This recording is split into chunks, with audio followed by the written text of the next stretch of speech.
Yeah,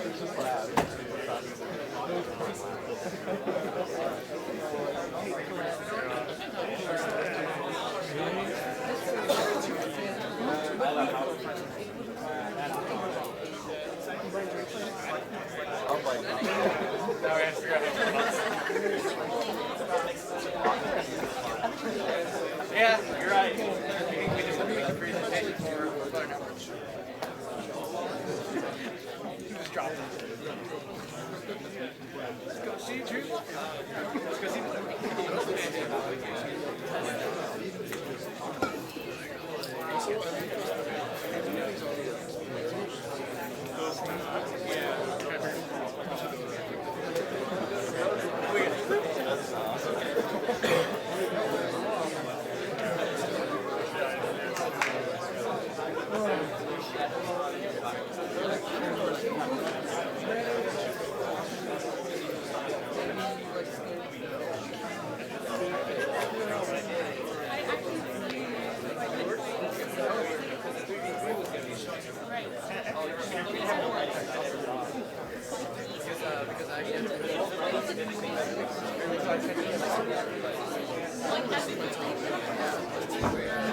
Okay, B. This is the cafeteria. There are 3 toys to find in this room. Sneak peek. Okay, I'll get started while we load that up again. So, hey everybody. We saved the best for last. And by best, I mean most education. Yes? But also maybe the best, who knows. My name is Jeremy Bernstein. I am the team lead and creative director for Social Clues. This is some of our Social Clues team, and driving today is Photos Frangotis. Did I get it right? It's always tough for me. Who's our lead designer. So, our lead engineer, because we'll introduce our lead designer later. I'm blown away by Bloom, so I'm just like thrown off. And everybody else's work today, I want to say that. Okay, but getting back on track. Social Clues, as a reminder, is a puzzle adventure game for children with autism. But Social Clues is also an advanced therapy tool for children with autism because it focuses on social interaction and teaching person-to-person communication. So that is what the game is going to focus on. The tough question is we're building a game for autism spectrum disorder. And I stress spectrum disorder because it is a disorder that has sort of a spectrum varying weights left and right. So it could be that people are lower functioning, higher functioning. They can be moderate to severe, etc. And so every player will have a specific maybe learning objective that they need to focus more on. Whereas others may not have the same issues. So how do you build a game that's going to be for an audience that varies so drastically? So we have a great narrative mode and a story mode that progresses naturally, but what we want to show you today is what we created over the past few weeks, which is called Sandbox Mode. And what that is it's really more for the parents and teachers and therapists, and it allows them to customize the play experience for a significant player. So first thing you can do is choose what level you want to play in, and so in this case, we can click next, but you'll see that's just more that's in progress. But today we're focusing on the cafeteria, maybe because our player is on his way to school and had an issue in the cafeteria yesterday. So we're going to go ahead and play the cafeteria, and then we can choose from different characters, and each of these has a learning objective behind them. So Amy is about helping a friend, Max is about flexibility, and Jake is about learning to join a group and play. So let's put them all in, and we're going to go ahead and boot that up. And the first thing we're going to see is Sherlock, down the bottom right. Okay, B. This is the cafeteria. There are 3 toys to find in this room. So a reminder, the objective in every level is to find 3 toys, and the only way to do that is to navigate through the environment. Talk around the screen to explore the room. So we have full voiceover, but I'm going to talk over it a little bit just because our demo will be way too long. But Sherlock is our helpful guide and our therapist, really, in this environment so that he can always give us feedback, show us where to go, what to do. So he just pointed out that someone in the back, and these will all be animated later, but this character in the back is actually having a tantrum by the soda machine.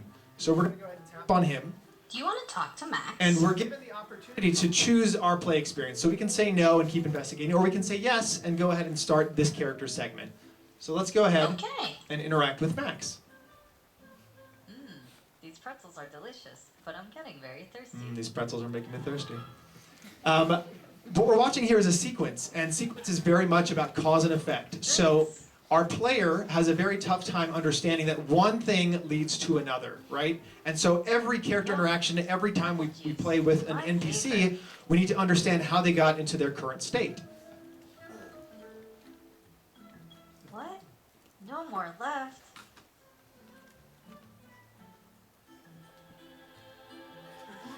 I only want apple juice. So this is temp audio, but he can be very angry, and we know that what's going on is basically he didn't get the juice he wanted. So Before now we start, let's prepare for a conversation. we have to prepare for a conversation and figure out what we're doing When we first. talk to somebody, we should look at them and make eye contact. So we can move this little arrow over here, Move the arrow until you make eye contact with your friend. and basically line up our eyes and make sure we're looking at the Great person's job. face, Good know where to eye start. contact. This is preparing for a conversation, and this plays out in a few ways, but First, we'll see let's those think how later he in the semester. feels. Sad? Angry. Nervous? Lonely? So you'll see in the top right, there's that gauge that popped up, and what that is we've created a roadmap, a blueprint for conversation. What we're trying to do is really break down everyday interactions into something very understandable, very manageable, so that our players can take this online play offline and use the same tactics. So the first thing we're starting with is emotional awareness, and we have to understand how the player feels. So let's choose, I don't know, let's say sad. Max's reaction is stronger than sad. And so immediately we're given a Try response another. that is not negative reinforcement, but tells us why that choice may not necessarily be correct, and then that disappears because this is a therapy called errorless learning, or a riff on that, where we're always directing towards the right answer. So let's choose angry. That's right. Max is angry. You recognized his emotion. So now we've gotten our first star, immediate positive reinforcement. This is so Why do you important think for Max is players angry? with autism, Max is biting. because this is based on ABA therapy, Max wanted a napkin. behavioral improvement. None were left. Max wanted apple juice, but there was none left. So this is step Max is 2 trying to of call moving me. the conversation, and this is called comprehension, where you have to understand what happened. And earlier we saw that sequence. You'll notice we could have cheated here with some of the art and repeated some of those same images, but we don't want our player to just choose the exact same image and just match item for item. We want them to understand the concepts behind it. So if the machine was out of apple juice, this is conceptually out of apple juice, right? But if the same picture was there, they might kind of cheat and not really understand. And you'll notice that every one of these pictures, we're using a concept with the artists called show and tell. And I know that brings back horrible memories from elementary school, but show and tell is really important because what it is it's not just showing an image, but also telling it below. Or if we were only told it, we have to see it visibly and think very strongly on the visual sense, because our player is a very visual thinker. So, guys, what do you think it is?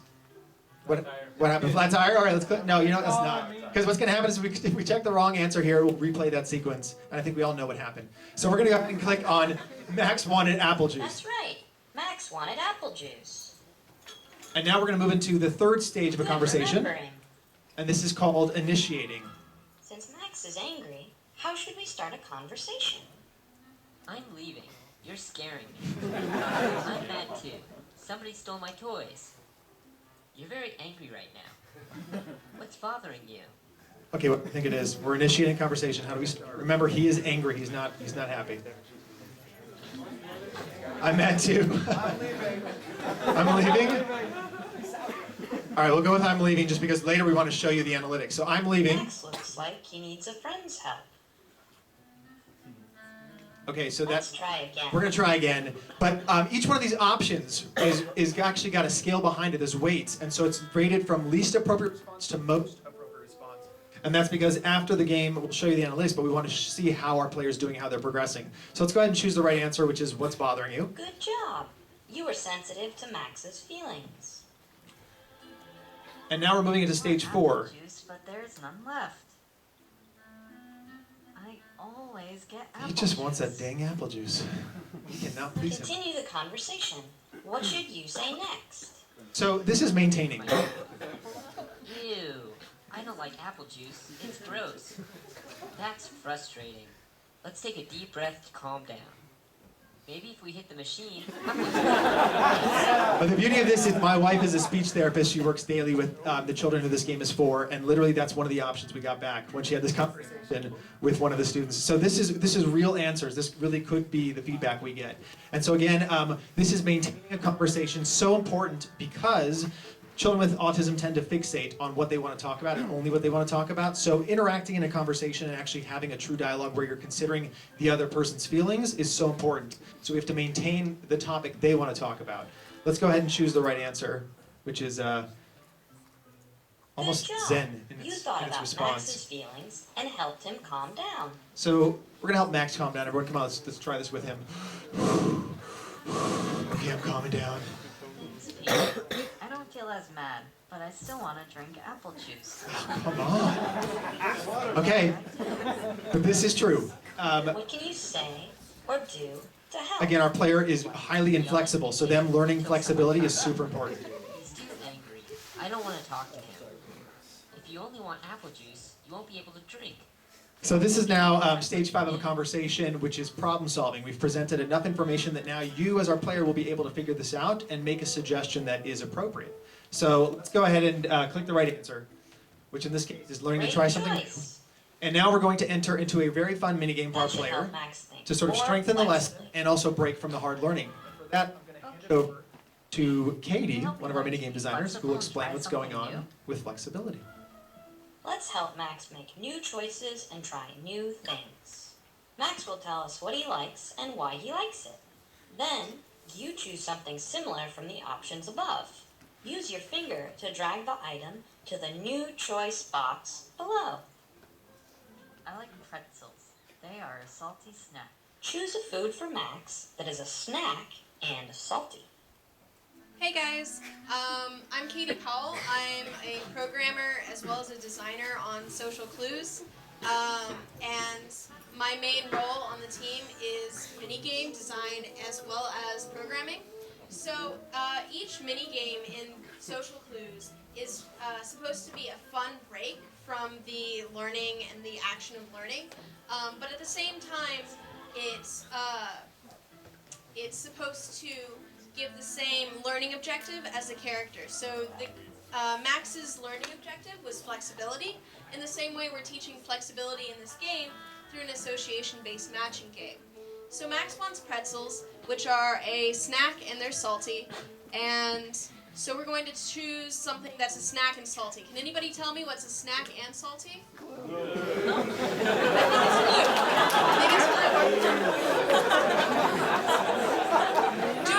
Do we have some paste eaters in the house?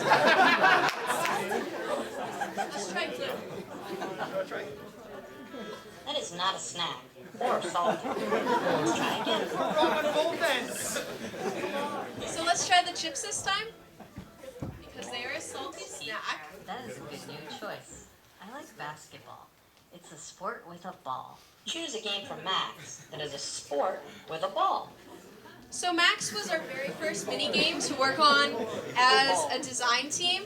We actually got the original idea from therapists, and they handed it to us, and we did larger, upper level gameplay as well as layout. And so let's try baseball in this one. It looks like a sport with a ball. Thanks, Pete. That is a good new game to try. My favorite shirt is red with short sleeves. Choose a shirt for Max that is red and has short sleeves.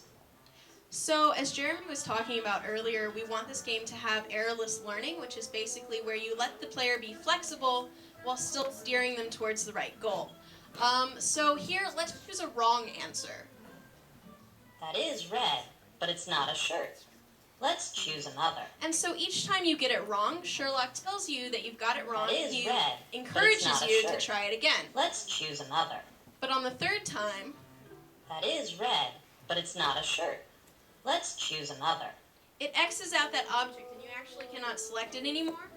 And so this makes it so you can't get in an infinite loop of bad results. So let's try the red shirt with short Thanks, sleeves. Pete. This shirt still has red in it and has short sleeves. I'll try it. My favorite drink is apple juice. Thanks for making apple juice. Choose a drink for Max that is sweet and a fruit juice. So now we get to the crux of the matter, which is that Max wants apple juice really badly. And this is a design feature that we're trying to put in most of our mini games, where we actually solve the character's problem by playing the mini game. So let's solve Max's problem and find him a sweet fruit juice, and Thanks, in the Pete. game. Grape juice is sweet and a fruit juice. I could drink that instead. Great job! You taught Max to be flexible. Now he can drink grape juice. Yes. So we learned the power of flexibility. We're trying something new. And Can I help you? now some closure for this conversation. I've lost my toys and can't find them. I think I saw something near the cups. I hope you find your toys. You couldn't have given us that information earlier, really? No. So we've worked through that conversation. Now we get the tremendous insight that, look at that! One of our toys is over there by the cup. So let's go ahead and tap on that. And you'll see, nice and big, we see we got one of the 3 toys we're looking for in this environment. Now, since you guys are so eager to see another interaction, we're going to walk over here and talk to Jake and his friends. Do you want And I'm going to hand it over to Andy, who's going to talk to you about a little twist conversation and how we change up the gameplay.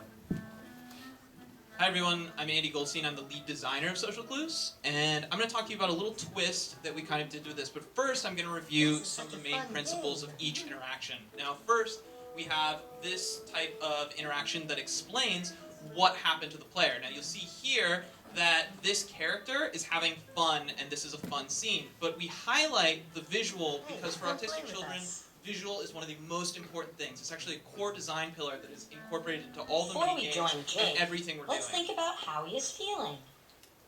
Bored? Happy? Lonely? Sad? So as you'll see, we've actually changed up the stars at the top, and that now we have 4 instead of 5, and this is going to be about why we're actually changing the interaction. So Photos, let's go with the right answer. Yes, his smile shows he is happy. So we completed Good this step, which is job. called emotional awareness. We actually have an acronym for everything Why that is works, Jake which is called happy? ECIMP. He got a new pair of sneakers. He lost a quarter because his pocket had a hole in it. So sad. His friends brought him some candy. He is playing a game with his friends. So this is the comprehension step, which refers back to the initial thing we were shown at the beginning about the character. So Photos, let's go on. Yes, he's happy because he is playing with his friends. Great remembering. Sherlock will, of course, give us great feedback. How should we start a conversation with Jake? I want to play a different game. Hi Jake, can I play along with you guys? Move over. I'm playing now. I don't want to join. I'm scared. Something Jeremy actually didn't mention is that these little volume buttons here allow you to play the answer again.